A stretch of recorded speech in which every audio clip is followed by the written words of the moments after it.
کراچی صوبہ بنے گا یا نہیں؟ اور اس کراچی کو وفاق کا حصہ بنا کے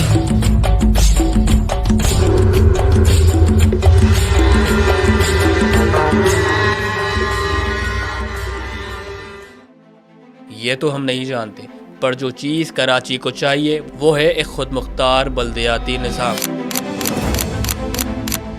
کراچی کوئی چھوٹا شہر نہیں بلکہ کروڑوں کی آبادی کا ایک بڑا شہر ہے، پاکستان کا فائنینشیل کیپٹل ہے۔ لیکن سوال یہ ہے کہ اتنے بڑے شہر کے فیصلے آخر کون کرتا ہے؟ کراچی کے منتخب نمائندوں کے پاس کیا اتنے اختیارات بھی نہیں ہیں کہ وہ اپنے مسائل کو حل کروا سکیں؟ حقیقت یہ ہے کہ میئر اور بلدیاتی حکومت کے پاس شہر میں بہت سے معاملات کے اختیارات ہی نہیں ہیں، تو وہ مسائل کو حل کیسے کریں گے؟ کراچی میں پانی، کچرا، ٹرانسپورٹ اور دوسرے ترقیاتی منصوبوں میں اختیارات وفاقی حکومت، صوبائی حکومت اور مختلف اداروں میں تقسیم ہوئے ہیں۔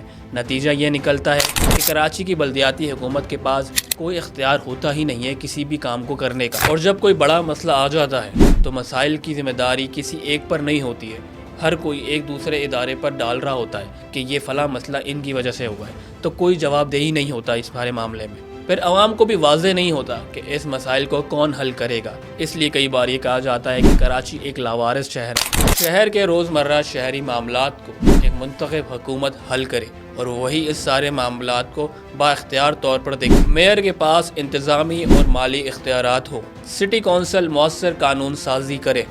مثال کے طور پر اگر کوئی مسئلہ پیدا ہو جائے، پانی کا مسئلہ ہو یا ٹرانسپورٹ کا مسئلہ ہو، تو وہ مختلف اداروں میں بٹنے کے جگہ ایک منتخب میٹروپولیٹن حکومت کے پاس ہو تاکہ وہ اسے خود حل کر سکے۔ اگر وہ حل کرنے میں ناکام ہو تو عوام ان منتخب نمائندوں سے سوال بھی کر سکے، کیونکہ ذمہ داری تو پھر ان پر آ جائے گی ساری۔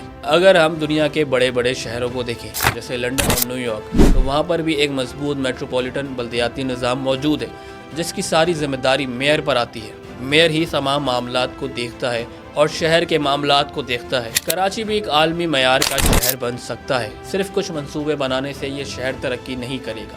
یہ شہر تب ترقی کرے گا جب یہاں رہنے والوں کے پاس اس شہر کی حکومت ہوگی اور اختیارات اور جوابدہی بھی ایک جگہ میں موجود ہوگی۔